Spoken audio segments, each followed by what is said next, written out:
be a comment time now. Yep, right now. I'd like to call the Historic Preservation Commission meeting of May 23rd, 2018 to order. Are we in compliance with the open meeting order? Yes, we are. Could you call the roll, please? Yes, Chair White, Here. Vice Chair Stoddall, Here. Commissioner Klink is excused, Commissioner Bellis excused, Commissioner McMillan Arnold, Present. Commissioner Levine, Here. Commissioner Beck, here, Commissioner Hotchkiss is excused, Commissioner Sherbuck excused, Commissioner Cosgrove, Here. Commissioner Laramie, Here. and Commissioner Bengtson. Here. Thank you, we do have a quorum. Wonderful. Public comments during this portion of the agenda must be limited to matters on the agenda for action.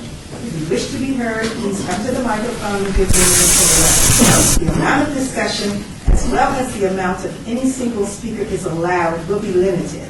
The public is also welcome to make any comments as each item is being heard by the board. So I would ask you to hold any comments that you have right now. If you'd like to move to item 5, can I do that? Okay, yes. We'd like to move to item 5. We have the mayor in the room with us today, and we are here to recognize the winners of our Historic Preservation Month awardees. So please, Exciting. Are you going to do that first? But I have a proclamation for this august body.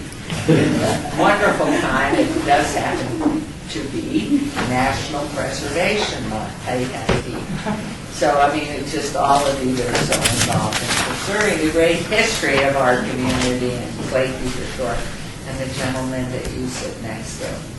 You know, run and bomb you. I mean, that's all I can tell you.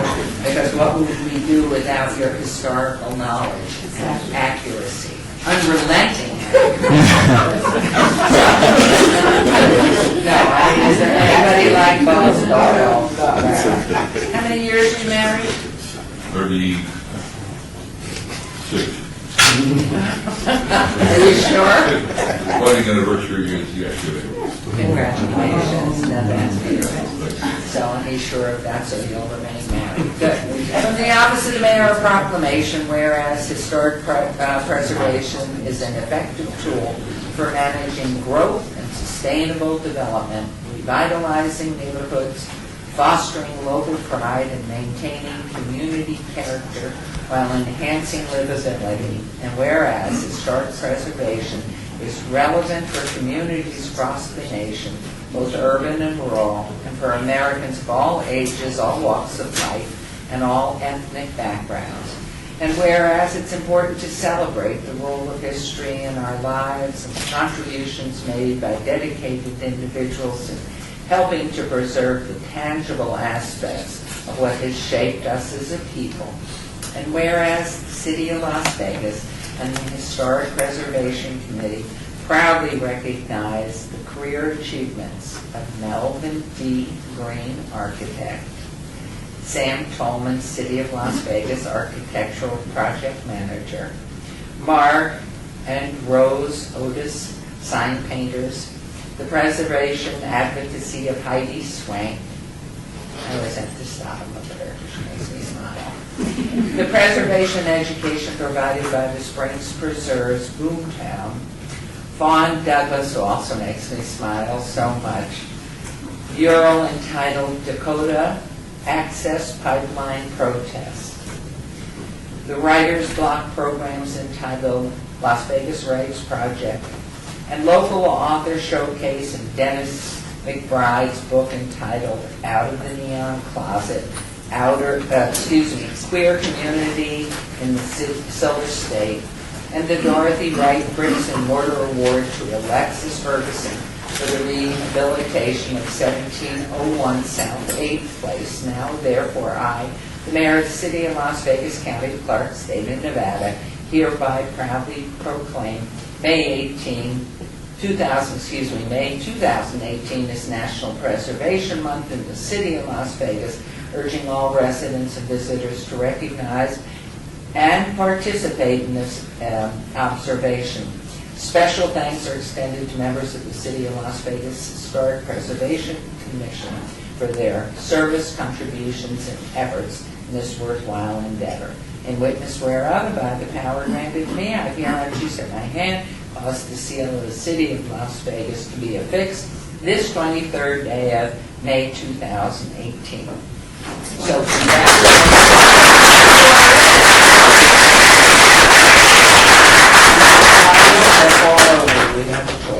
So now we are going to move out into the hallway for photographs. Madam Chair, Seth Floyd, I think you want to recess the meeting since we're going to go out in the hallway, so we can take a recess and then come back and go over it. Okay, good. So the meeting is in recess.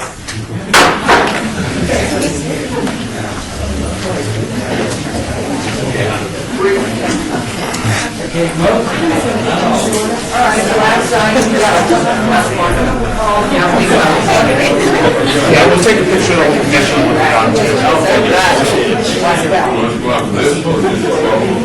might as well. Let's all go out now. If you go there, then Seth can keep an eye on all of you at the same time.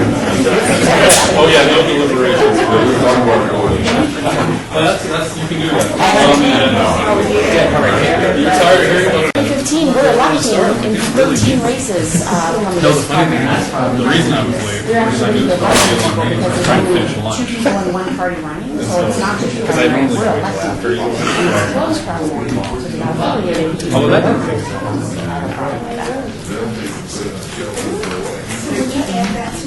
There's 13 races that only have candidates from the party. So that's one All right, so before we officially restart, are any planning commission or HPC members on Twitter that you want me to tag you in the little and everybody else. photo? Any HPC members on Twitter who'd like to be tagged? Yes, I am. You are? Okay. What's your handle? It's Sandra Cosgrove. Okay.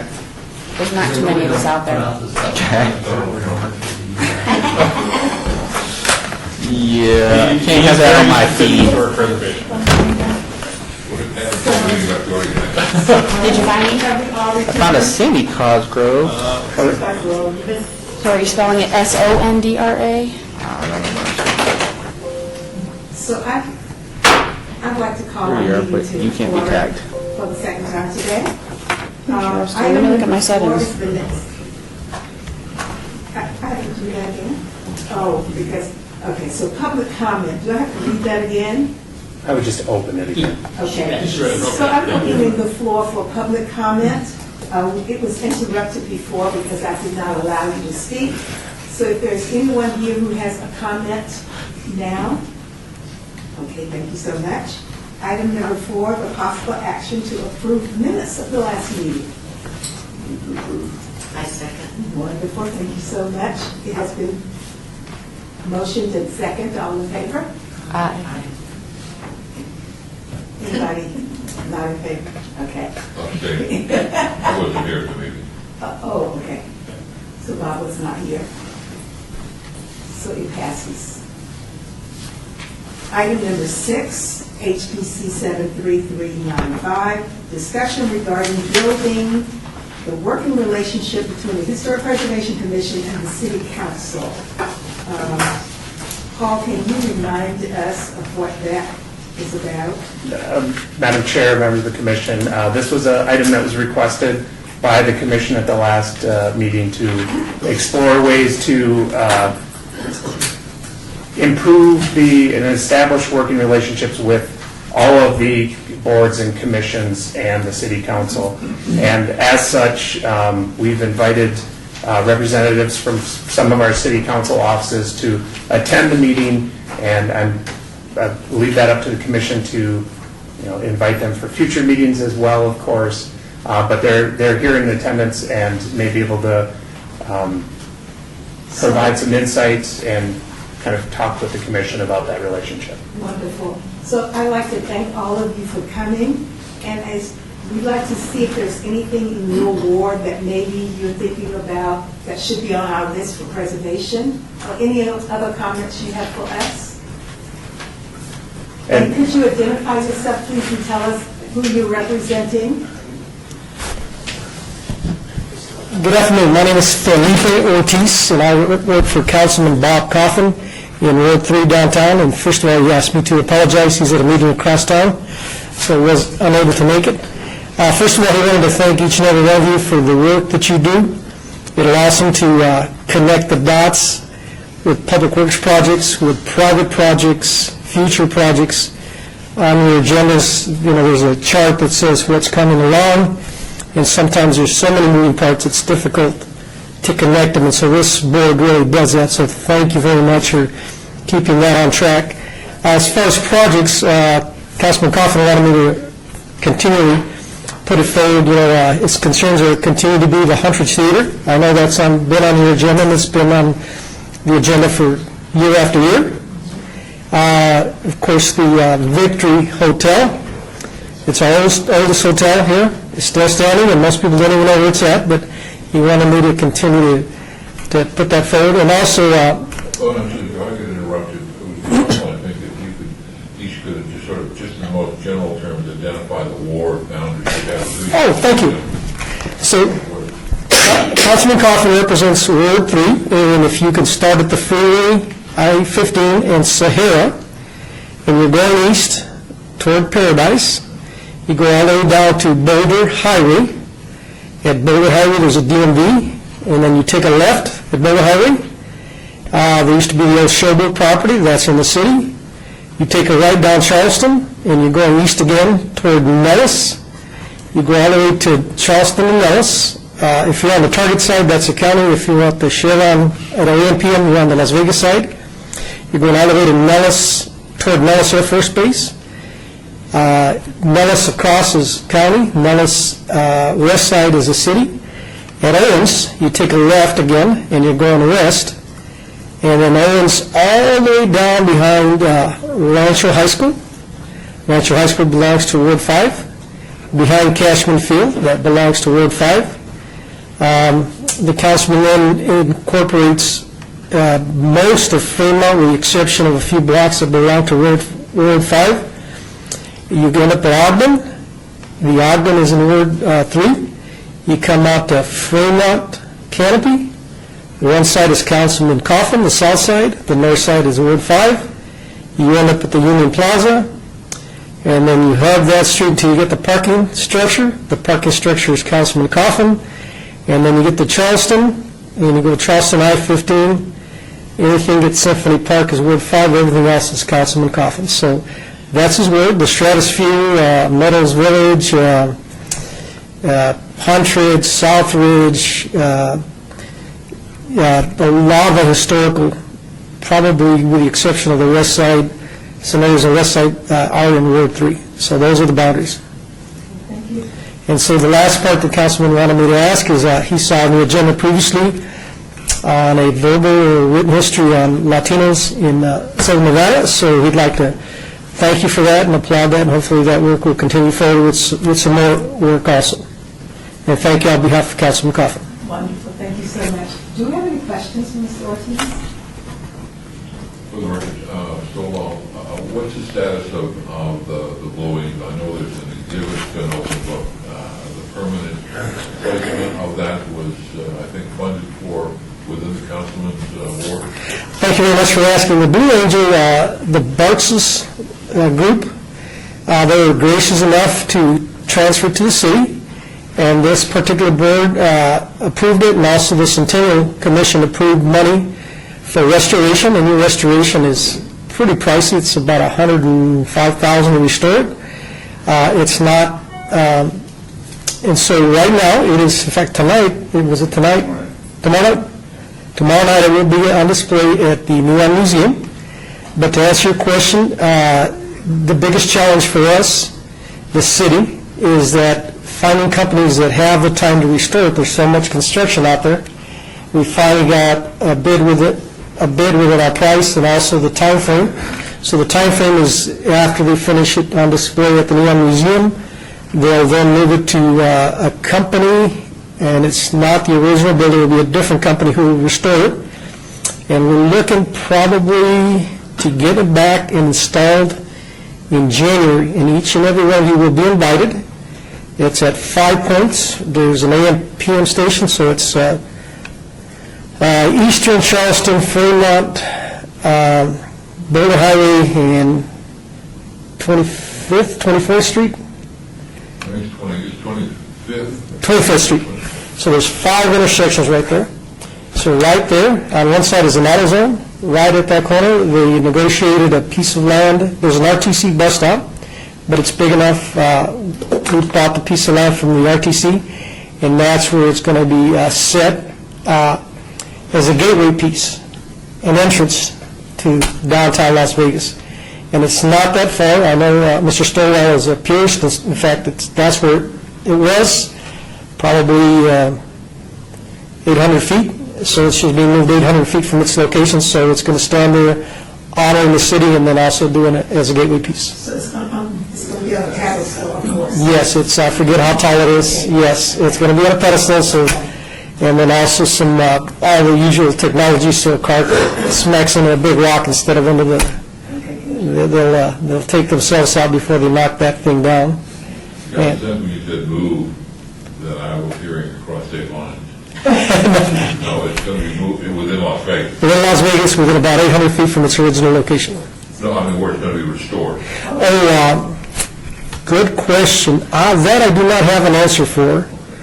Another company is a Utah company, but they have a shop here in Las Vegas. Yeah, I don't believe so because it's pretty fragile to keep moving that piece around. But I want to say it's going to be done here in Southern Nevada. So any other questions? Is it a carved piece or is it a plaster cast? Is it, what is it made of, you know? Well, I had the opportunity when they took it down. It's a very large piece, probably 10 feet tall on top of a pedestal.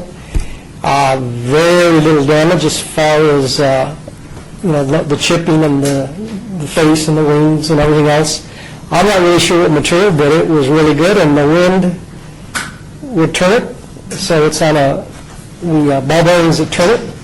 The electrical portion is not going to be turned on because it would create a larger piece. So I'm not really sure what the material was, but it's lasted very, very well.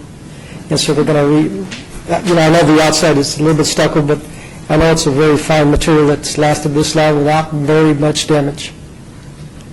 Thank you so very much. Thank you.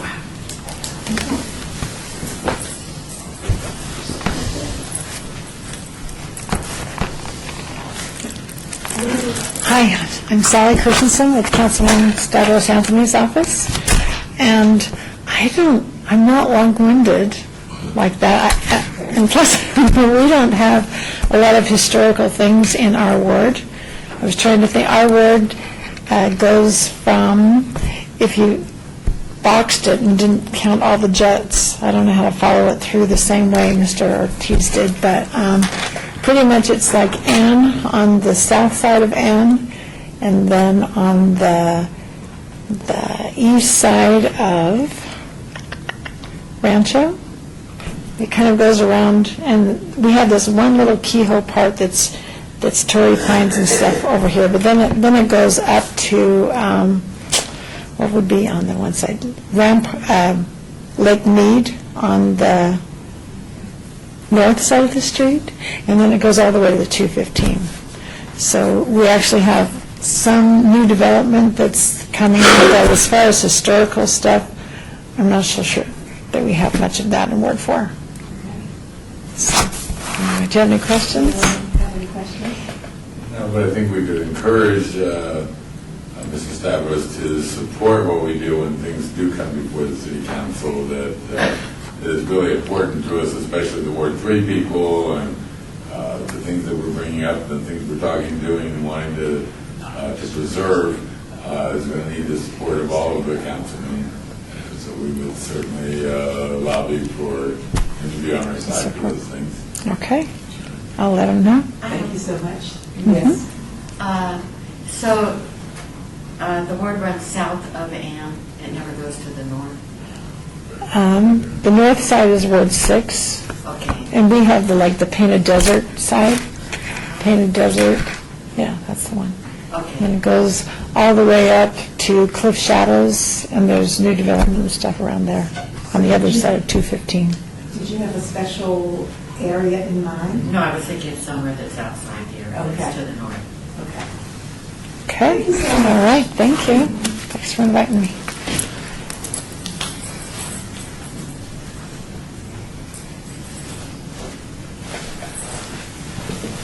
I'm Dan Verdish. I work for Councilwoman Michelle Fiore, which she is pretty much everything in the Northwest, anything, not anything. I think part of yours goes north of Ann, doesn't it? But we're pretty much anything north of Ann Road, west of North Las Vegas, or west of Decatur. All the way out to Cold Creek. We're actually on both sides of the Paiute tribe out there, or the north and the south. So Tule Springs Park is ours. We're actually working with Paul right now on trying, probably won't, but trying to restore the barn out there. The city has an estimate to restore that to about $2.5 million, and we have, the city, in the budget we just passed, allocated $300,000 for capital improvements out there. We would like that to go for the barn. We have about another $250,000 which we're willing to allocate out of our park fees to restoring the barn, but because of the way the barn was built, that might not be feasible. But we'll know more next Thursday. We'll have a meeting next Thursday. We've probably got about $1 million in donations from, or proposed donations from contractors that are willing to work out there for nothing. But if we can't get it done, we're not going to get it done. So that's, I mean, with everything we're talking about, we're still short about $1 million. So. When you use the word restoring, are you using it in we're going to repair it? What we'd like to do is repair it and turn it into an event facility so that we can have events in it, so it can be generating funds for the city. But there are some problems because to bring it up to code, there have to be some structural changes that we're not sure that will meet historical preservation guidelines. And that's where the problem lies at this point. I mean, it could be done, but it would have to take the funds to do it, and we just don't see that the funds are going to be available. How old is the barn? I'm not familiar with. It's 70 years, excuse me, from the 1940s. It's on the National Historical Register, so The it's. site is or the particular barn? Well, there's the 7. Portland Park hay barn. I believe there's 7 buildings in there that are all part of the, listed on the registry. So Paul, do you have any other comments about the barn? Yeah, I mean, we've had some initial conversations, so it's very early, and obviously I've made the councilwoman and her staff aware that they'll have to come before the HPC for design review on that project when it's ready. So it's conversations are happening. Once anything's solidified, we'll bring it forward to the But HPC. we've had an engineer out there because, there's a whole lot of different building techniques, and then it's a post and beam construction building where they have 15 by 15 posts that are coming up with 15 by 15 beams that are coming across at 7 foot and at 15 foot. And then on the bottom, they've got some brick to enclose it on the bottom underneath the first beam that's going across. Luckily, we didn't think there would be. Luckily, there's some rebar in there, so that is all good. But it's just subject to some what they call shear load, which means if the wind pushes just right, the building might go like that, and there's nothing to stop it from going like that at this point. And trying to get that to a modern code is where the problem is the underlying problem at this point. When you decided that this is what you wanted to do, did they initially contact the HPC to say that maybe we could work with them in that way? I just, you said they were restoring it, so it seems to me when you're restoring something that's 70 years old on the register, you would have contacted the HPC. Madam Chair, members of the commission, the council member's office contacted me as the historic preservation officer. I've been meeting with them a couple of times to kind of help guide them through what would be necessary to bring a project forward to the HPC. And my question, I It's, guess, to you, excuse me. Yep. Because I know you're telling me they contacted you, and I don't. Would we have, and I haven't been here, okay, so have you brought that to us, this board? I have informed the commission of a number of projects that have been talked about at Floydland Park, but none have come to the point of having plans available to really bring forward. Yeah. Let me support him. We have not done any concrete plans on what we're doing out there. This is and we've only been in office, she's only been in office since July. So we're about 10 months in. She has a vision for what she would like the barn to be, and we're exploring whether we can do that or not. Okay, and I guess what I'm saying, and that's what I understood in your description, that the vision is what the city councilman would like for the barn to be. And we're talking about a historical property on the register that's 70 years old. And so I don't know if her vision and the HPC's vision is going to clash, because to me, something that old on the register should be a discussion about restoration, and it should have basically, and that's just me, been in a deeper conversation if she's going this far to look into stuff and find stuff, contractors and designs and what it's going to be. It just seems to me that out of respect for the commission that the councilman would reach, and she reached out to you, but I guess maybe the commission should have done a little more in-depth thing. I know you guys. So we're not ready yet to bring that forth? Yeah, Madam Chair, members of the commission, I think before the council member's office really understood the fact that it was a historic site, that it was a contributing building, I think they thought of a good idea to bring a building back to use. Right now, it's being used for storage, and it's a beautiful building. The structural elements, when you look inside, it's a beautiful building, and it would be great to have it used on a regular basis. We're just trying to lead them towards where they can get something that can come before this commission, that you can review, have the information you need, and deliberate and give feedback. So. And it's $2.5 million to do the work. Okay. That's public works estimate. And if I can intercede here, the councilwoman would much prefer to restore the barn and get it in a usable condition. We could literally, we've got donations that we could go out and build that same structure 50 feet away and use it next year. We are trying to work to restore the barn. The barn is in a position right now that it might not last another 10 years. And we don't have the funds to bring it up so that, you can't, we've got the funds that we could put a new roof on it. Okay? Putting a new roof on it is not going to make it usable to anybody. We couldn't keep, well, we could keep using it right now, as all it is a storage facility on unused city property. It does no one out there any good at all, because you cannot use it with any kind of occupancy.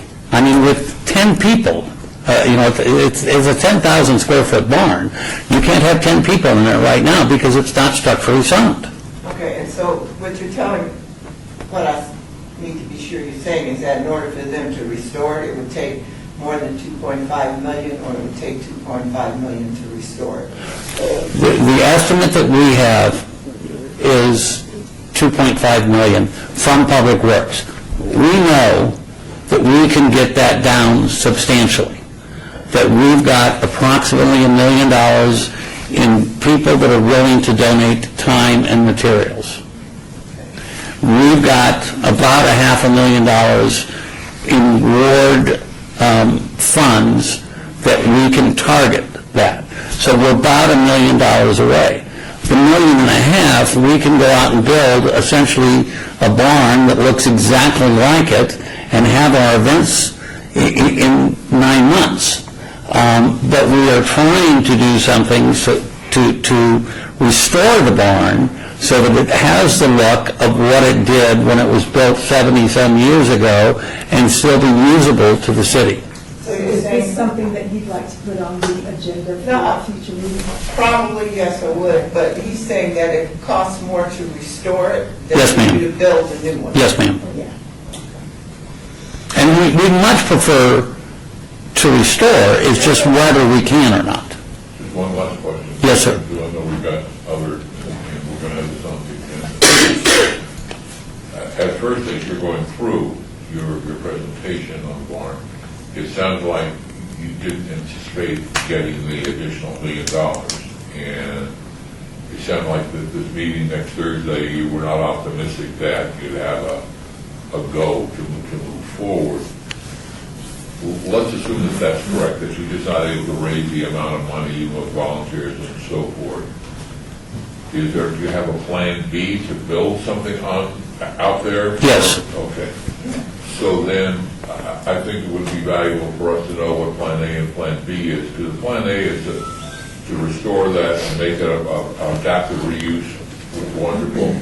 If plan B is to build a facility out there for a community event place, then I think plan B2 is what happens to the 70-year-old building. So- Indicated may fall apart, so we can get a, So I'd like to put it on the future agenda so that we can discuss it. great, thank you for that. That's great, I think we all appreciate the fact that the councilwoman, since July, her first look is to restore and make it an adaptive. Most assuredly. We really appreciate that, I think that's valuable, and we look forward to this. Despite the fact that I was screaming at Paul at a meeting that we had that was not kind to Paul. I think I apologized after the meeting, right? That's all. I don't think I was screaming, but I was very sarcastic. Could architectural elements of the now unsafe building be used as, in a new building next door that? If we build a new building, Beams could be transferred? if we build a new building, it's going to look almost exactly the same. Yeah, but Almost. many of the architectural features, the beams So- and so the I- columns and the moved. So I think all of those ideas should be presented when we have an item on the agenda. Great. Is that agreeable to everyone? Yeah. This is not an action item, right? Right, it's not an action item. And maybe we could also have someone from the councilwoman's office, yourself or someone else, when we have that on the agenda. Oh, most assuredly. Okay, I really appreciate this so very, very much. And just, Madam Chairman, can I kind of answer his question? Sure. About the only thing that we could save out of the existing barn if we were to tear the barn down would be It's just an if, you guys. Okay. well, Okay. because the entire thing is concrete structure. It's 15 by 15 poured-in-place beam, or posts, going up to 15 by 15 poured-in-place beams, going up to, posts more, again, the entire outside is all poured-in-place concrete with some brick built between it. The only, I think, usable thing that you could actually move from one place to another would be the rafters, which are fantastic. So if you bring us some photographs, Oh, sure. because not all of us are going to get out there to see it. So when we have it on the agenda, we'd love to ask you to come back and show us those. Most assuredly. Wonderful. I appreciate that so very much. Madam Chair, I think Commissioner Beck might have, no? This is the area north of Ann, if you have any. that you No, represent. No, okay. We don't Something have to else start I was that. thinking. Okay. I was not nice to Paul, and I need to acknowledge that publicly and apologize to him, although I think I said I'm sorry. But I was yelling at everybody from the city at that, they got planning, you weren't there. You weren't there. Really gives us the rough. You were not there. And I would say, Madam Chair, Commissioners, that this ward would also include some potential archaeological resources that in the future there may be projects, maybe areas that are the purview of this commission that we may. Is Turtle Springs the purview of this commission? Not directly. officially, no. The National Monument? No, because it would have to be locally designated to be the purview of this commission, but this commission might have some input as projects go forward that might be valuable for the council member to be aware of. And I can tell you what we're doing for Turtle Springs National Monument. I'd be glad to. I mean, we've got, the city approved that, and we want to make that all part of Ward 6 so that we integrate Turtle Springs National Monument into what Ward 6 she envisions that being tourism draw, and trying to incorporate as much as the National Monument and the fossil beds into a 1,200-acre project that we have up there that we work with, is it Turtle Springs? There's Save Turtle Springs something, which has nothing to do with the park. It has to do with the National Monument. A vision that went from the Paiute tribes, the ecological groups, to the National Park Service, to the city. Who else was involved in that?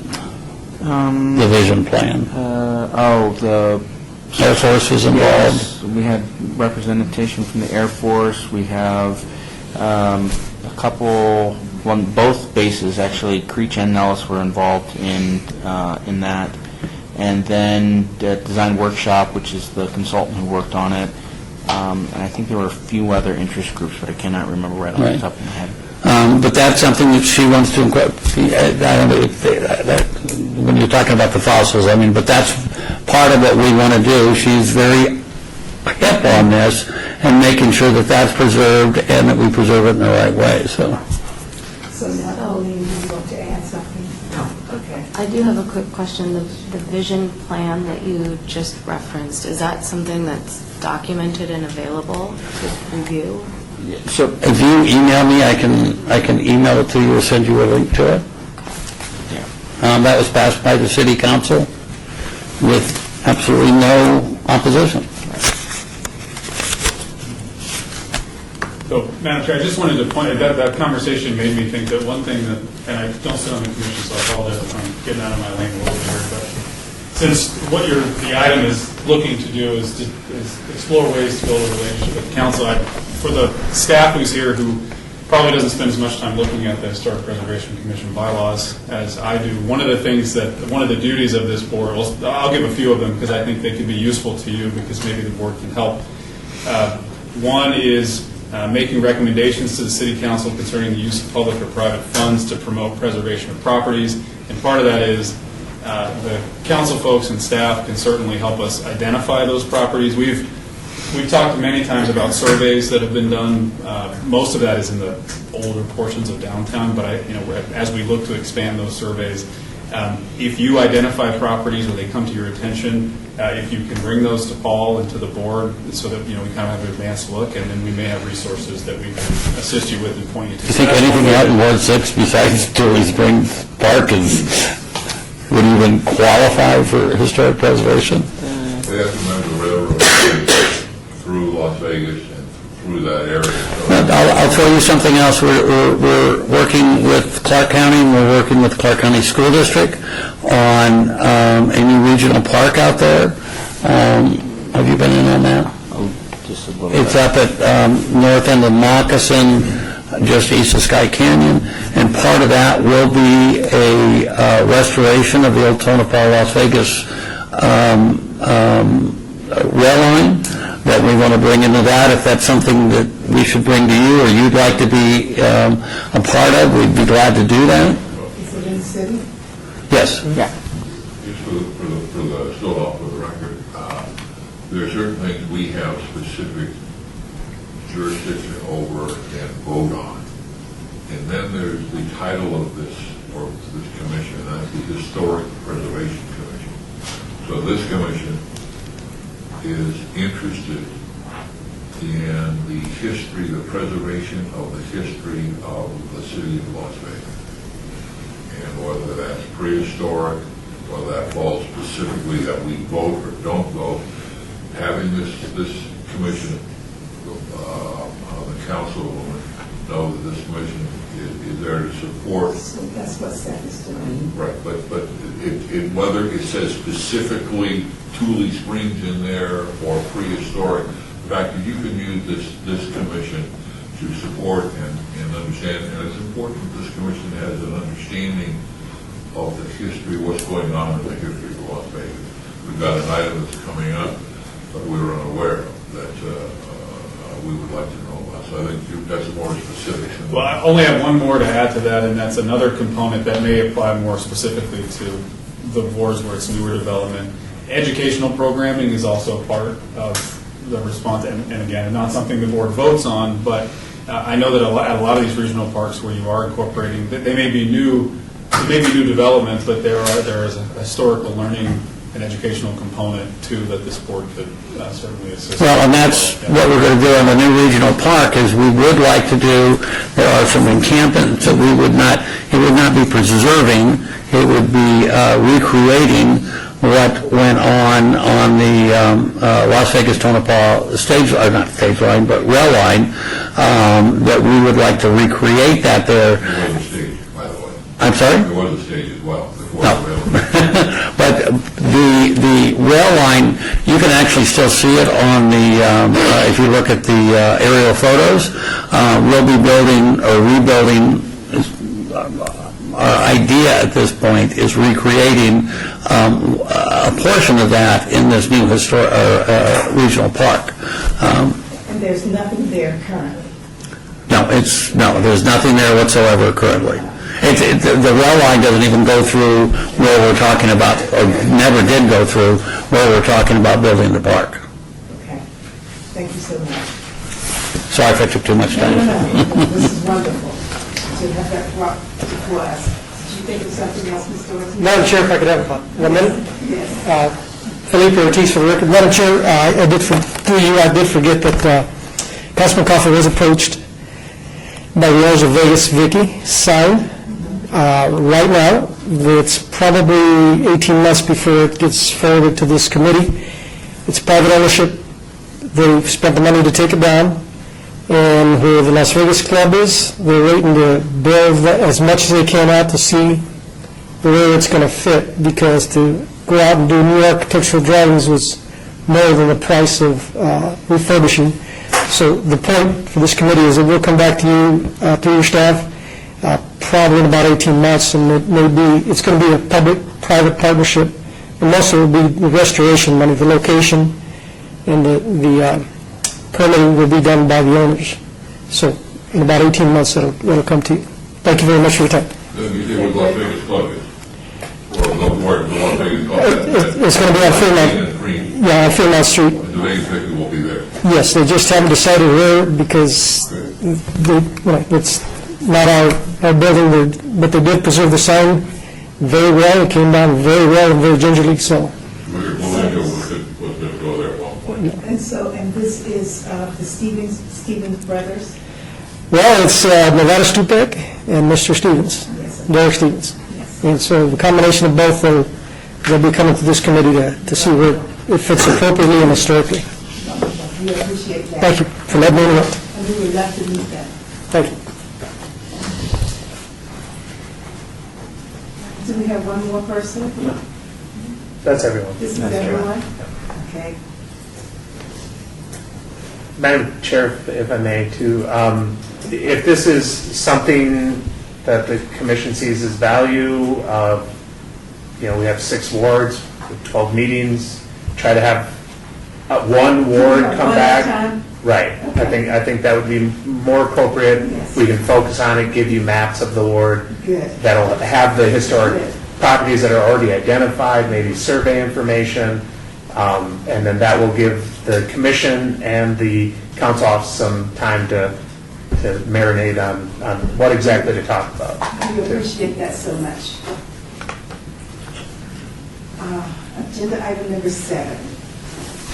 HPC 73396, discussion for possible action regarding Commissioner attendance to the 2018 National Alliance Preservation Commission's 2018 forum. At one time, I think we had 2 people who wanted to attend. Oh, Paul, go ahead. Yeah, Madam Chair, members of the commission, as part of the 2018 legacy budget, the HPC earmarked funds for 2 commissioners to attend the 2018 forum in Des Moines, July 2018. At this point, the commission, if there were still commissioners who wished to attend, could authorize those commissioners to attend, and we go into the process of getting them registered and getting their travel information set up. So Commissioner Cosgrove, I think you were interested at one point. This one I'm not going to be able to do because I've got an overlapping conference for another organization. Okay. So, Commissioner Laramie, I am interested, and the last time we talked about this, I did state that there could potentially be a conflict of interest. However, I will not be presenting at the conference, so I don't think that conflict of interest is valid anymore. So is there another person who was on the list to attend? Commissioner Beck, were you interested at one point? I'm not sure if I'd go or not. So what are the dates again? July 18th through the 22nd.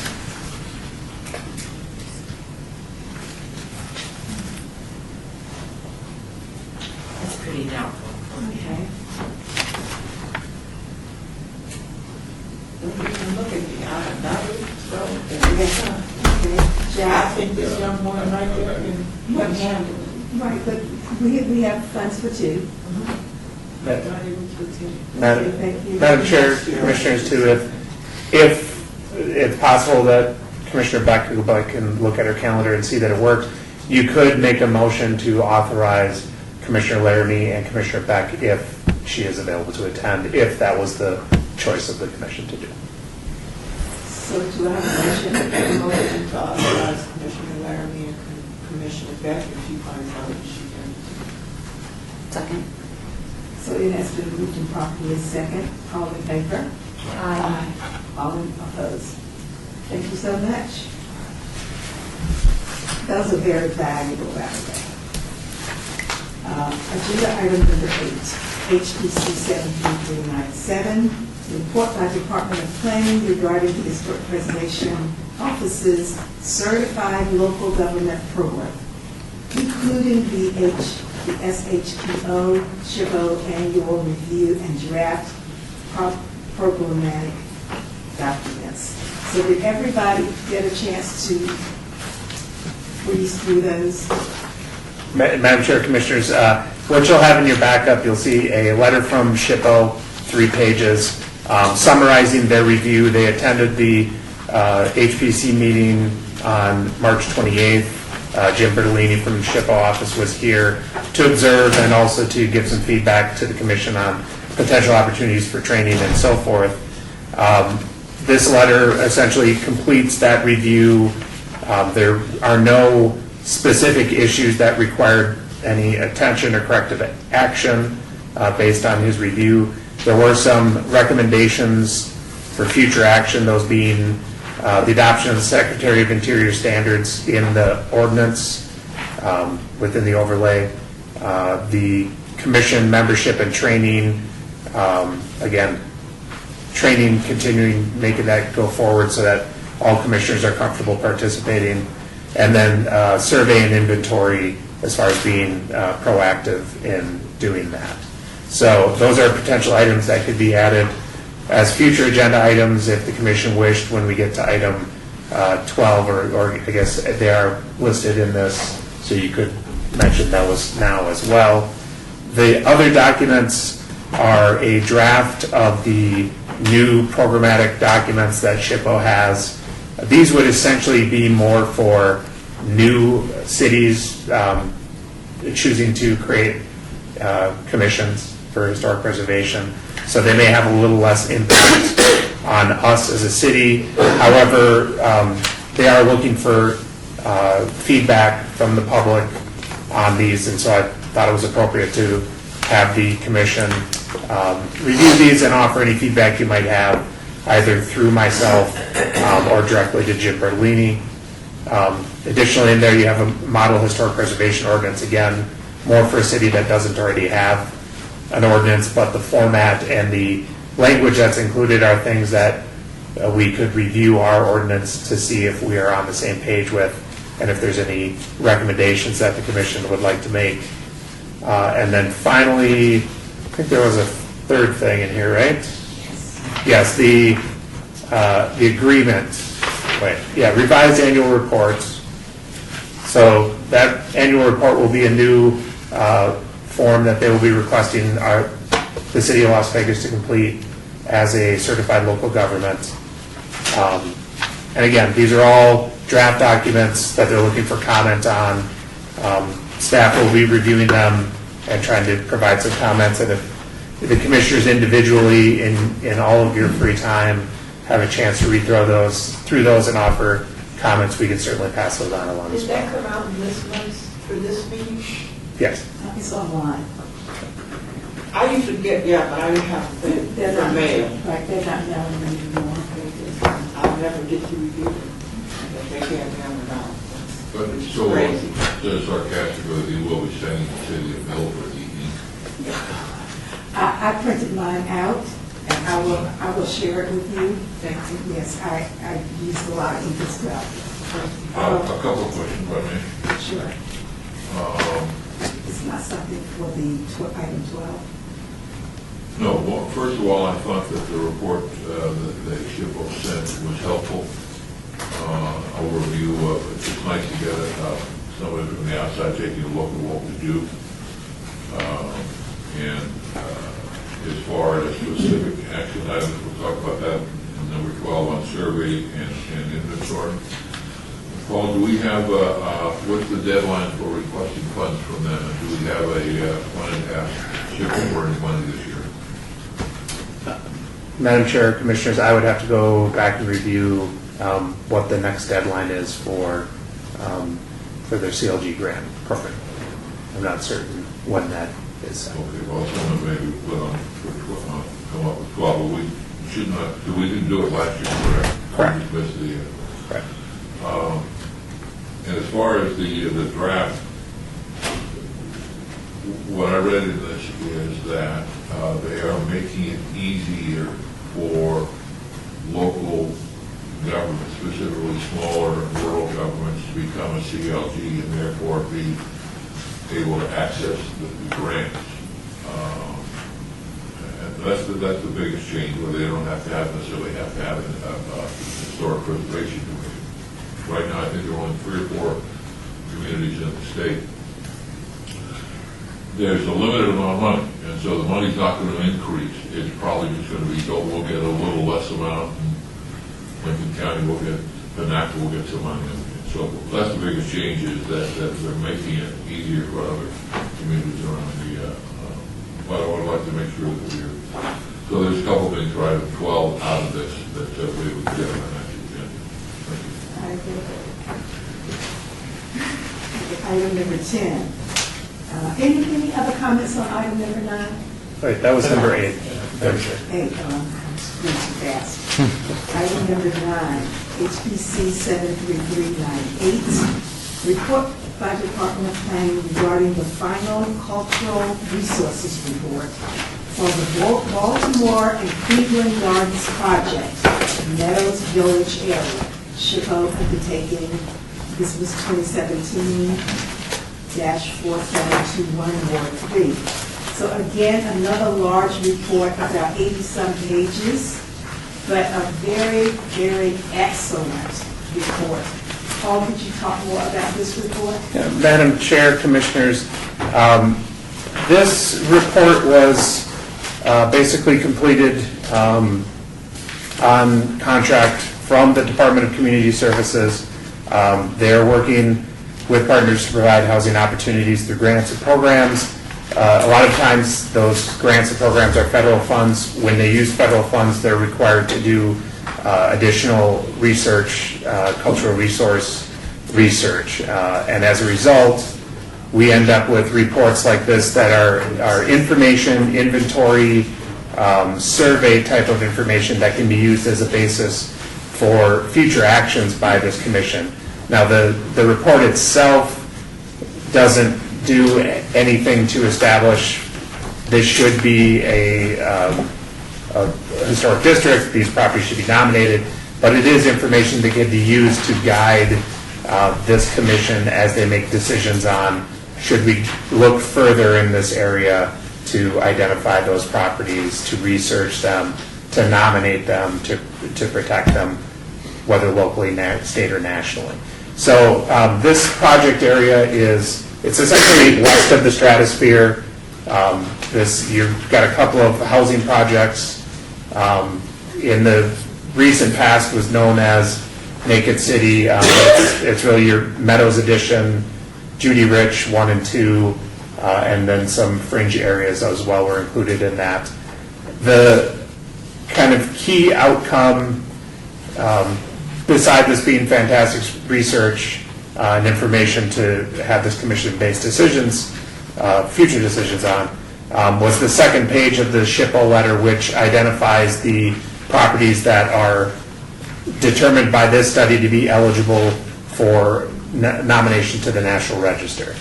So we have a handful of properties, a potential district that could come out of this study if the city were to move forward with that. Now this area of the city is predominantly rental housing, and building a consensus of those property owners to want to have this area be designated as a historic district may lead to some problems with moving forward with that, but that doesn't mean that this commission shouldn't take that into consideration and make the best decision for the city and whether this is worth pursuing. Are those rental properties? Well, I haven't seen it for a while, but are they being kept up real well, those rental properties in that area? Some are not. Right. Madam Chair, members of the commission, I believe that there's conditions have improved in that area. Property management has improved, but there are still some difficult properties in the area as well. So it might be a good challenge for us.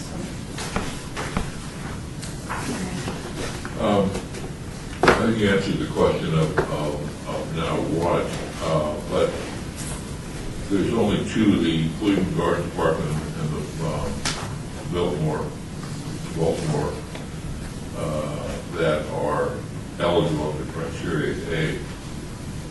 This brings up an old challenge that we face, and that is while we have two places that are now officially listed as eligible, and the city of Reno, when a building is listed as eligible but not on the historic register, that Historic Preservation Commission is alerted in advance of any demolition of the building. That doesn't apply to the city of Las Vegas. And I was wondering if there's a way that how we would go about knowing whether in advance before the buildings, maybe that's another item 12. I thought we had made a decision on that when the building was taken to... Madam Chair, members of the commission, currently the only demolition permits that this commission would see are those that are designated locally. So anything that's been studied by this or a similar type of survey, architectural survey, or whether it was through a public works project that did this type of research, we have that information as them being eligible at the time of that study, but there's nothing in ordinance that requires that demolition permit to come before the commission for review. So it sounds like this is something we might want on item 12? Right, well, we've item 12 a couple of times, and I think that the confusion is that there's a difference between review and vote on and simply brought before the commission. And I think we've been told that a demolition permit can be issued in the morning and the building can go down that afternoon. I'm just intrigued as how the city of Reno deals with this issue. Maybe that's an item 12 follow to find out how they're able to function in a different way without hindering the development of that city. So maybe that's an item 12. There are several challenges with this report itself, actually. And I can submit those to you. And of course, my favorite, and maybe we could just, is on page 9, and it says, "The City of Las Vegas adopted its first city charter on March 16, 1911. Of course, we weren't a city until June, when the voters said that, yes, they wanted to become a city, and they elected a mayor. So it's just a real bugaboo with mine, that in El Dorado being in 1935, not 1934. But that's another reason. So do all of those yellow marks I see, are those all corrections? Opportunities for improvement. Okay. So I can split those little things to you as well. But beyond that, I concur with the So council. do we have other corrections as we read over this that you would like to forward to Paul? Knowing that this is not our report, but are there other corrections that you've seen that you'd like to submit? Well, my last comment is that there's a great mess in here, and all these reports, even the ones that leave the nomination, they're just not readable. I mean, whether it's, they can be larger, but these are some wonderful maps that help clarify the story. So isn't there a way when you on our screen that we can enlarge these? To an extent, at least, yes. Then it's fuzzy. So, I just a comment, that there's another way to digitize the particular maps rather than a Xerox copy and try to blow it. Thank you. And Madam Chair, Commissioners, if there are comments that anyone has, we can pass those along to the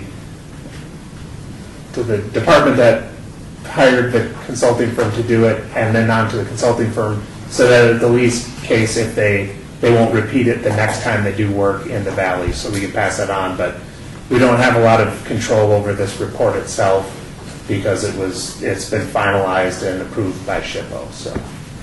So approved by SHPO. Yeah. So is SHPO interested in errors? I would have to have a conversation with them to find out exactly And what they're SHPO saying. never considered passing it by us before they gave their approval? Right now, there's a memorandum of understanding between the city, between the Department of Community Services and SHPO, that this is the process that it goes through, is that it is sent to me for review, but that review time is usually less than a week, and then it gets submitted to SHPO. There's some conversation back and forth, and then it's finalized, and this is the point when that it's distributed to the HPC. Comments, questions? So the report still has draft on it, correct? This version of it does, because I could not get the final version. So some of these things may have changed. I was told that this is the final. They just haven't taken the draft seal off of it. But Because often, when people submit reports, they'll put them in as draft, they consider them done. And then it's not until the SHPO approval comes through that they actually change that report into a final status. It doesn't go to the SHPO as a final. right. And the problem is that if there are changes to the report, the SHPO then wants to review them. If there are corrections on dates, that probably can slip okay, but anything beyond that, then they require to do page reviews if someone changes it after they've reviewed it. So that's where the complication comes. The last question for you, Paul, and that is, there's a great report. I mean, there's really a lot of wonderful information in the body of the report about this area. But I was surprised that we didn't know anything about this, and it didn't come before us in some way or form. Maybe it's another item 12, but I'd really like to know, are there any other MOAs or MOUs with SHPO that some of these things that are in progress with other departments that it's a state historic preservation office, and I think that the city's historic preservation commission should at least be aware of any MOAs or MOUs with SHPO. So I was wondering, do you know of know any others that are in existence? I am not aware of any. I don't know if Director Summerfield has anything to add. I will do some research on that, and what I'll do is our ever-growing project list that we have, I'll start a category in that of any reports like this that I'm made aware of. If they send me a review draft, I'll start adding them to the list so that this commission can be ready for when that is finalized and submitted to the whole commission. So is this common or rare? I would anticipate that this will become more common as the city is relying more on consultants for any of this type of work, as opposed to my predecessor did some of these reviews internally for some of the departments. So we should see more of these, and honestly, development is picking up, and it appears that we should see more of these just in general. More of these reports from SHPO. More of these types of reports completed at the request of the Department of Public Works, the Department of Community Services, and so forth, as they're doing projects, rehab projects, roadwork projects, sidewalk replacement projects. We'll start to see more of these reports. And they'll go to the state instead of bringing any information to us. So he just said that he make sure that when there are MOUs, MOAs, that he would make sure that he found out about it. So, being a certified local government, this type of work doesn't fall under the purview of this commission at all. It just seems so odd. It's this is the process that's been agreed to with SHPO. This is a federally mandated process, Right. so Because of the federal right, dollars. right. Okay, that's what we're talking about. When we were talking the parade, Paul, and is this the kind of, what was the number you put on the 106 or? Yeah. Yeah. Okay. Section 106 review. So this is the kind of 106 review that we were talking about then? Yeah. Okay, now I understand where it came from. So, and again, just so everyone's clear, every time the city spends federal dollars, they are required to do a review that more than likely will lead to a report, maybe not this thick by any means, just depends on the size of the project. For example, this Department of Public Works is doing some sidewalk replacements or ped ramp improvements for handicap accessibility at certain intersections. They're having to hire someone to do a review like this of the houses that are surrounding those intersections to make sure that there's no impacts on cultural resources. So having the city council people come to our meetings could be a way of us being informed about some of these? Yeah. They choose to tell us about it. This may be something that we need to provide. Maybe it's the CIP, so as the city is planning expenditures, if they are expenditures that would potentially, that are using federal funds and would potentially cause the need of this type of study, we maybe could come up with a list of that to bring to the commission after the CIP is approved, bring it to the commission and say, here's a list of projects, here are the ones that have federal dollars attached, and here, so that would be your list of potential studies coming forward. So by attending city council meetings, we would know this in advance? No, yes. It becomes difficult to get all of the information together in one bite, as opposed to every time a new federal fund, a new federal grant is identified, and they find that and they tap that as a source for funds for a specific project, it creates this situation. So any other comments? Is there a way to interject ourselves into the memorandum of understanding between SHPO and the city that's left us over here, that puts us into at least the line of communication right off the bat? I mean, I can certainly look into that and discuss it with both the Department of Community Services and SHPO to see what options there may be to have the HPCBA early review prior to it being finalized. Actually, that early review would come from the city council, wouldn't it? Not for this type of With review. the federal money? Where does that go to first? The federal, okay. Who asks for it so that they get the federal money? Who initiates the request? Right, I mean, all these projects would theoretically be approved by the city council, but they're not specifically reviewing, they're getting the funds and earmarking them for a project, but they're not reviewing the environmental, cultural resources impact of them, because that doesn't happen until 9 months down the road after you have the funds, you've identified your consultant, you've worked with them, they've done the research, and come back. Madam Chair, if I might, Robert Summerfield, Director of Planning. So what we can do is we can work with Public Works, which oversees all of these capital projects in terms of allocating their schedule, when they're going to hit design versus when they're actually going to go out for bid and contracting.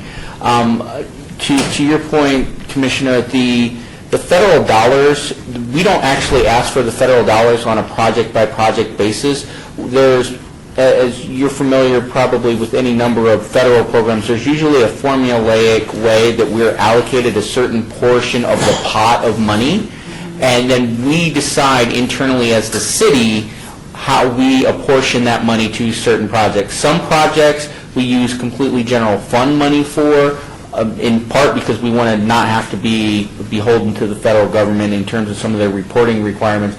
Other projects, because of the size and scope, require us to use federal funds at least in some capacity, and therefore that may trigger the review. So we can try to work, I'll meet with the Director of Public Works, and we'll try to see if there's any way that we can prepare some type of report, at least for your review, to give you a heads up when we have projects that are in the planning stages, that it's anticipated we'll use some portion of our federal funding allocations, so that you know that. I mean, and there are other projects that are specifically like the Courtyard project, where, you know, in addition to using part of our CDBG funds, which are federal allocation, we've gone for some other grant money to help us fund all of the different efforts with that particular program. So there are times when we do go after specific money in a grant process. Other times, and the majority of the times, it's actually we've been allocated funds, and as we're going through the budgeting process, we're simply saying that this project is going to be funded in part out of these funds, and therefore it's triggering the review that Paul is talking about. But we'll try to work with Public Works to get you a report so that you can at least see where those federal dollars, what projects they're going to, and then we'll, you know, again, make an educated guess on whether or not we're going to have a level of review on this report that's been being discussed. I appreciate that. I just have one comment. I mean, under these Section 106 projects, and the SHPO has always really pushed this, is that you have to identify all interested parties.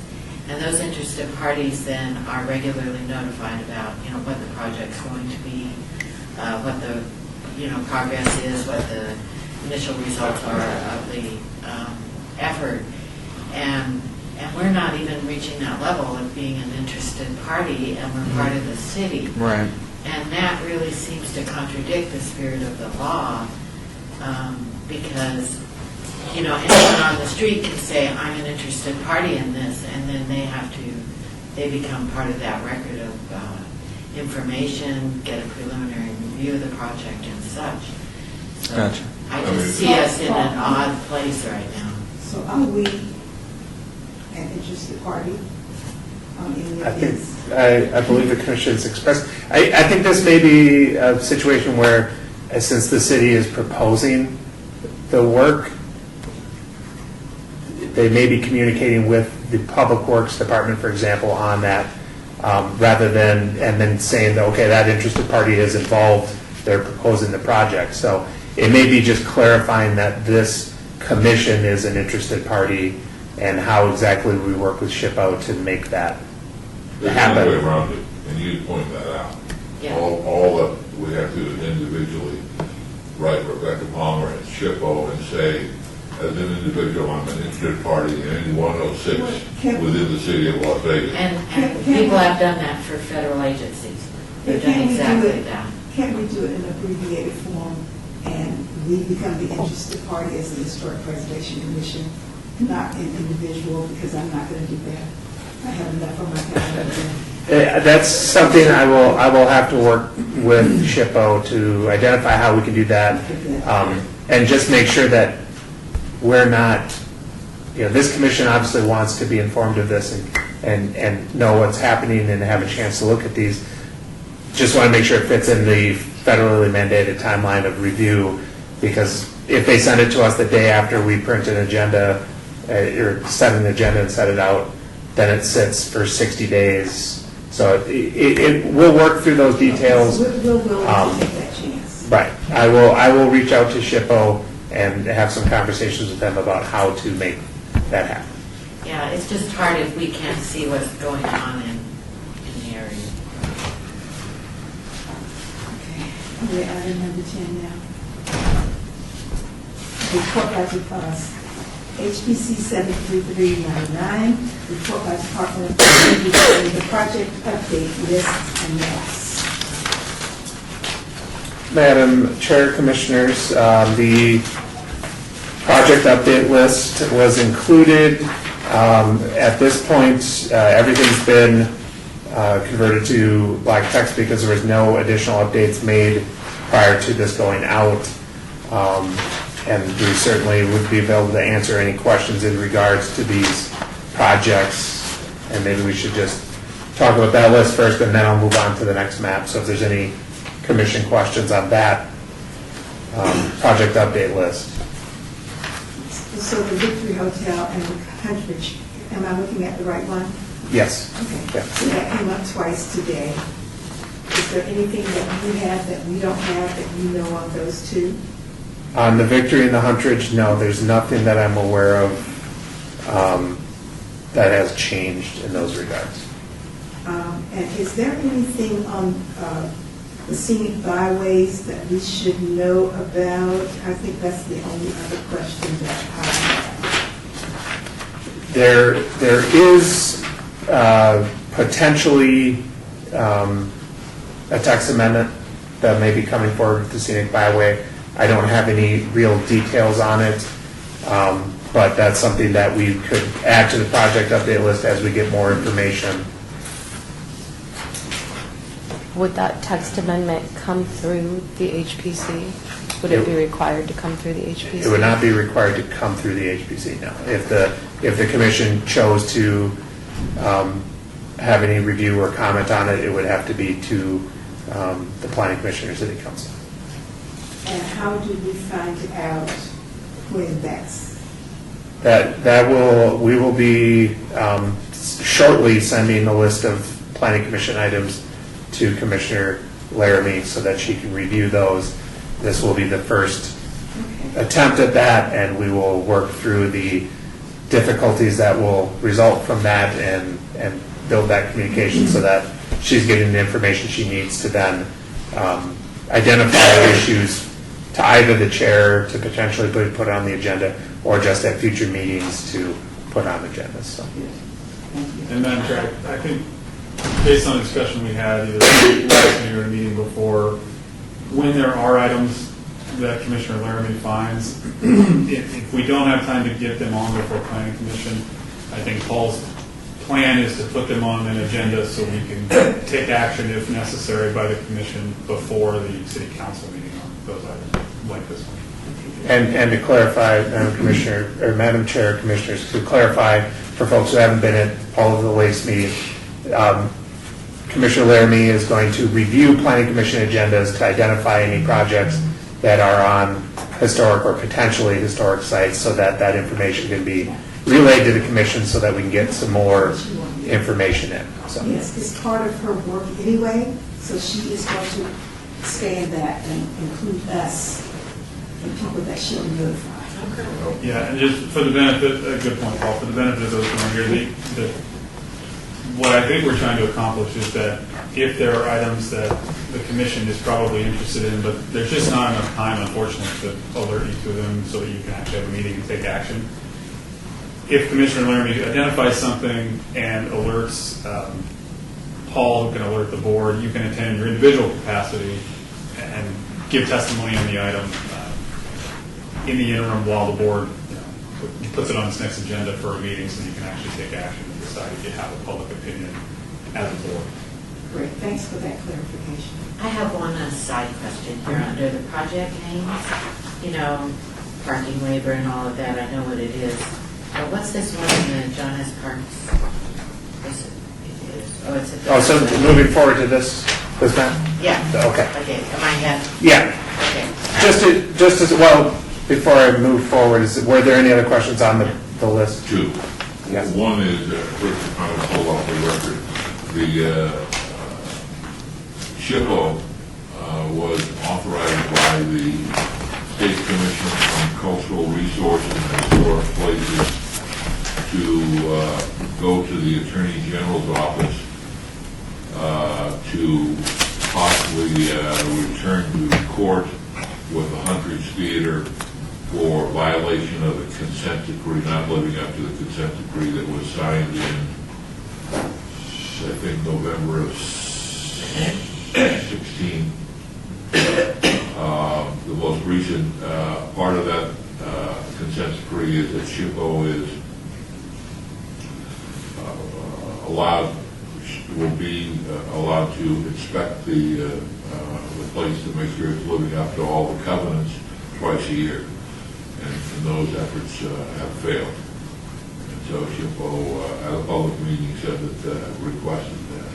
And they were authorized to go to the Attorney General, and the Attorney General seemed maybe enthusiastic is not the right word, but certainly supportive of taking it back to court to get some action.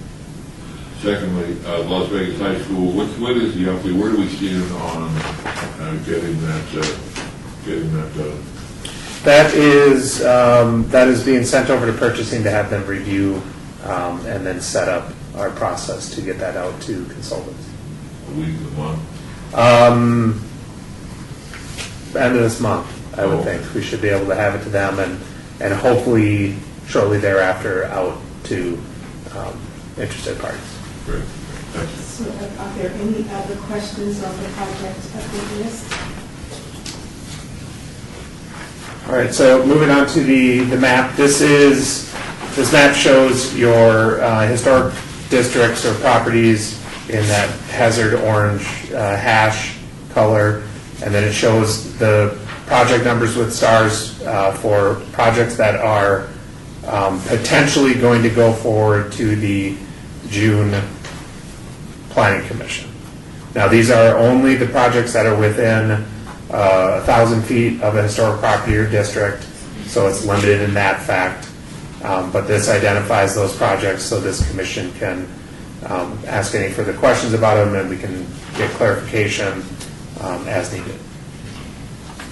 So, I just had a question on number 5, which is in the John S. Park. I don't know what you mean by psychic art. Yeah, number 5 on the list is a special use permit for them to add a psychic operation inside the Zach Bagans Museum. Okay. So it would be a part of there'd be no changes to the exterior of the building, it would just be another line of business they'd be doing at that site. Yes, palm readings, yes. That actually, psychic arts has a specific definition in the code. If you're interested, I can't quote it, but That's okay. it explains everything that's encompassed in that. Okay.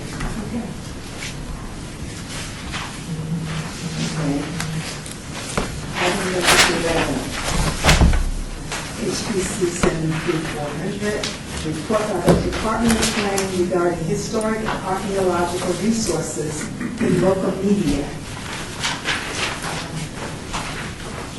Any comments about any of the articles that we've seen recently? I guess they're always helpful and always seem to find something. But is the city doing anything with, I know we're going to have a big event at Woodlawn with the monuments to the people that have been unidentified or buried there. I think it's later this month. Memorial Day. Memorial. Is the city doing anything to help the homeless and help the cemetery? I mean, based on this article, do you know of any work? So wasn't there an article in the newspaper today or yesterday regarding this? regarding the homeless and sort of an update on this new corridor that they're putting in place. Courtyard. Yeah. Someplace recently? Yeah, Madam Chair, members of the commission, the city is working on the courtyard project that would provide daytime, shaded daytime area for homeless people to have a safe place to be that might relieve some of the issues with the cemeteries in the area. That project, Robert, do you know what the timeline is for that? Madam Chairwoman, through you, Robert Summerfield for the record. So the courtyard Phase 1, I believe, is this summer and fall. And that includes mostly cosmetic elements at this point, clearing the site and making and providing opportunities for the mobile service providers to have a location, put up some temporary shade structures, I believe.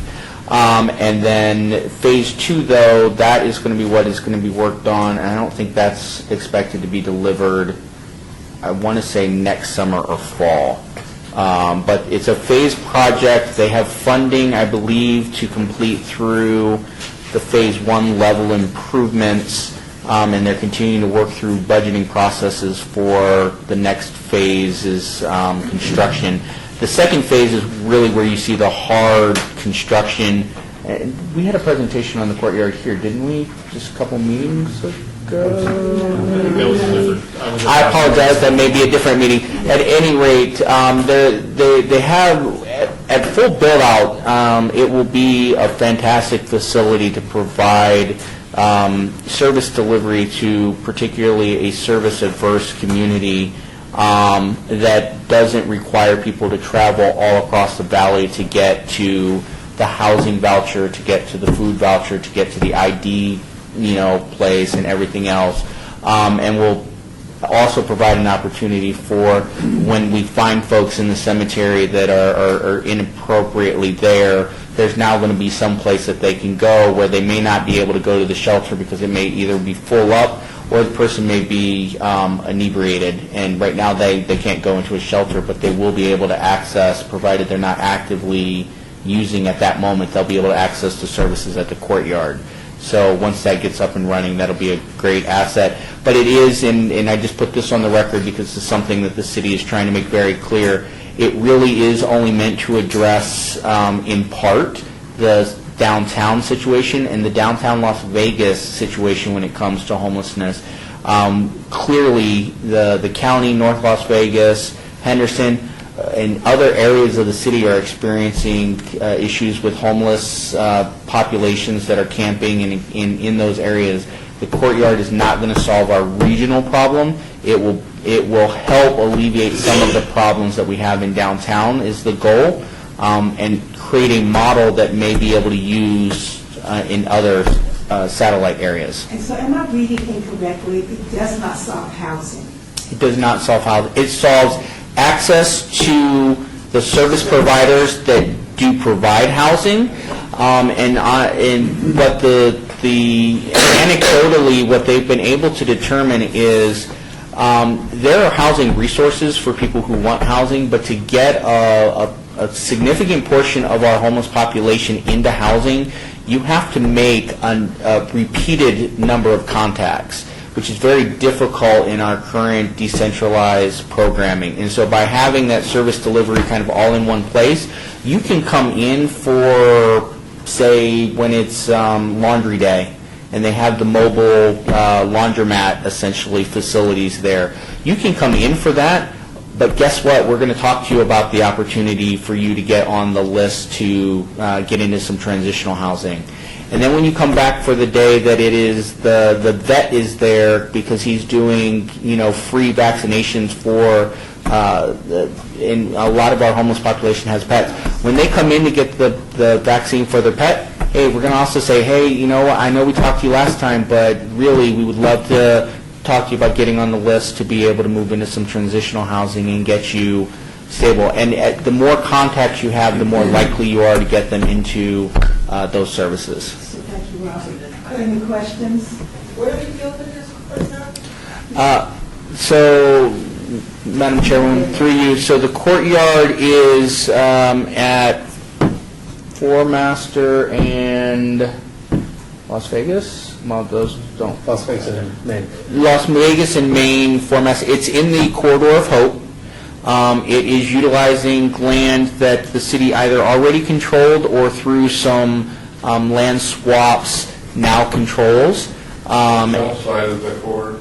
It's in the Corridor of Hope. The Corridor of Hope is a geographic area. They're essentially around Four Master, where you have Catholic Charities, you have Salvation Army, you have a couple other stationary. On Four Master for a long time, but is it that, there's that street between Maine, or Four Master between Maine and Las Vegas Boulevard? So isn't it west It's south of Four Master, west of Las Vegas Boulevard. Yeah.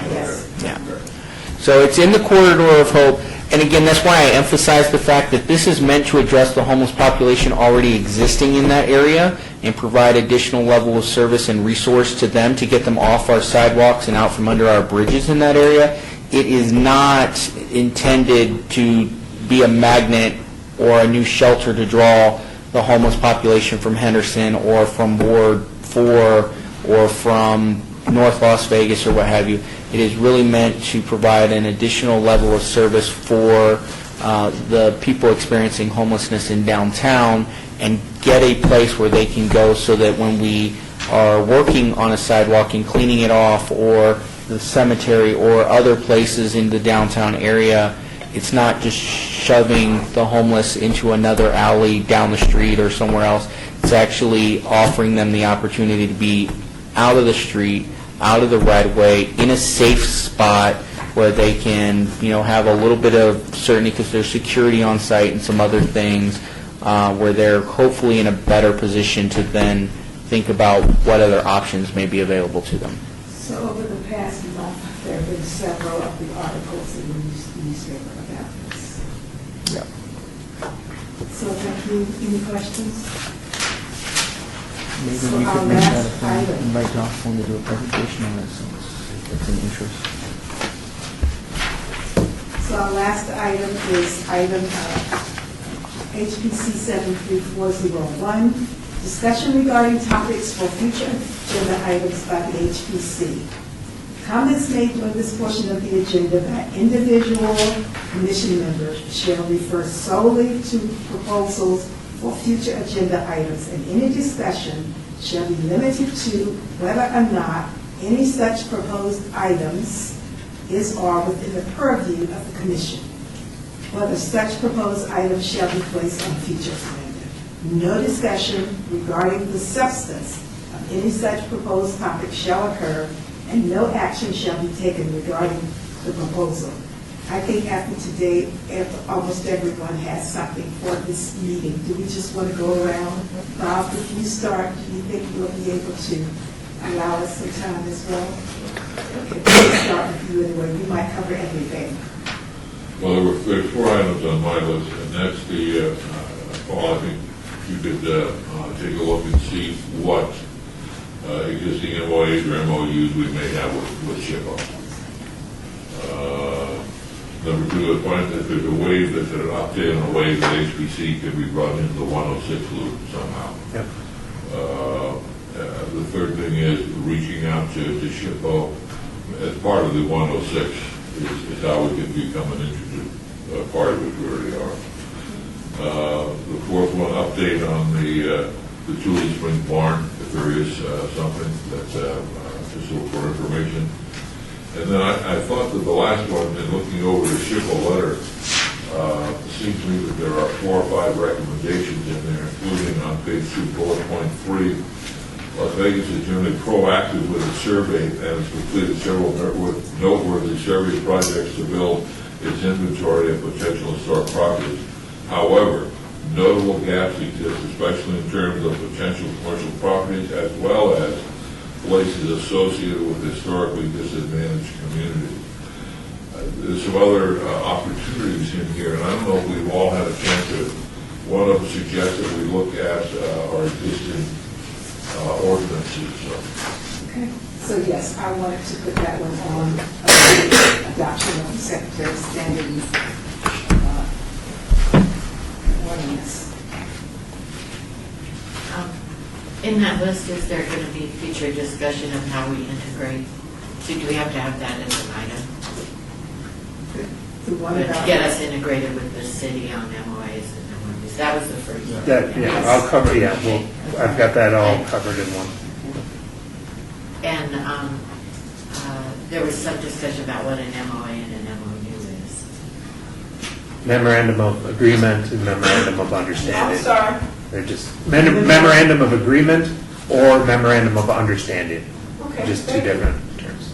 For those of us who are not privy to the definition. Or even what they mean. Thank you. That's all. Are they I different? appreciate that. They could be, Can be. although I think they're usually used interchangeably. Another item I'd like to add, which kind of piggybacks on some of these, is a discussion regarding Preservation Green Lab and some potential services they could offer HPC, especially if we wanted to partner with them on potentially going to the Centennial Commission. I know we don't want to get into the discussion now, but they're basically the data and research branch of the National Trust.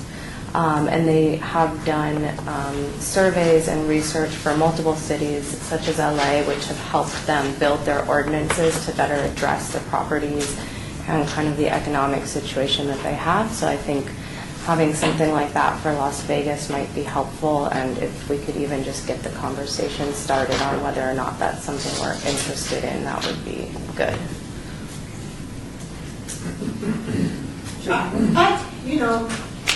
I don't know if it's putting something on the agenda or not, but we really need to establish our presence. I mean, because it just seems like to me we get no respect. If not, I know you guys are glad to have me back, but I mean, it just seems like we get no respect whatsoever. So there's got to be something. I know we talked about this before, and we're supposed to be doing things or coming up with a plan so that the city, and I'm talking about the city council, which may be one of them coming to the meeting every month. I think that's good. That's something that needs to happen. But they need to respect the fact that that there has been a Historic Preservation Commission established, okay? They recognize that there's a historic, but to show some respect to that commission, because they come to us for no consideration hardly of anything. And to me, we're just a figurehead for what? And I know now there's some things that people have started to do, I see from this meeting on some things that we're, sticking our foot in the door so that we can raise a little cane and, doesn't mean they'll give us something, but they'll have to hear us. That's my only thing. I really want to start. So is there any other concrete suggestion? I don't know. I guess what I'm asking for is anyone that can come up with a suggestion. Like I've been out of it for a while, but which I will think about one, but there needs to be something, and we need to start doing something else for them to recognize this commission. I mean, every other commission gets recognized. So I think that most of us feel the same way, and we have come up with several items. I'd also like to add the scenic byway. And I'd like for us to, and I don't know this one well enough, but as I was reading through that Stratosphere Meadows thing, is it possible to create a district there? Can we look into what the possibilities are out of this report?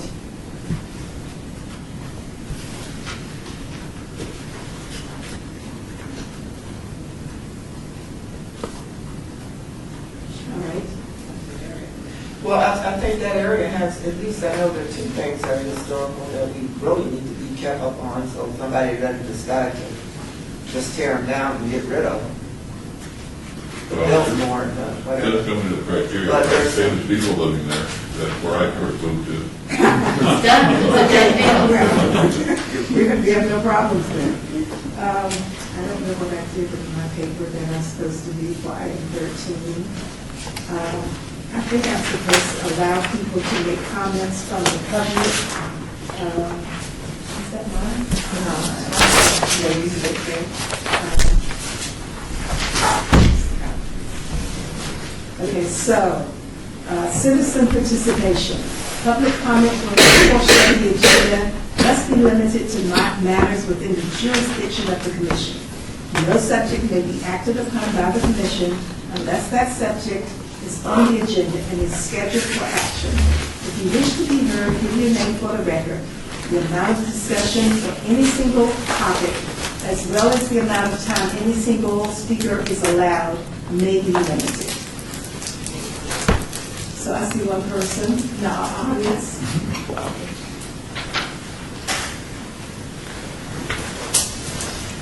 Could you identify yourself? I certainly can. My name is Stanton Wilkerson, and I am president of an organization known as Harrison House. It's a nonprofit organization designed to preserve and protect African American cultural history here in Los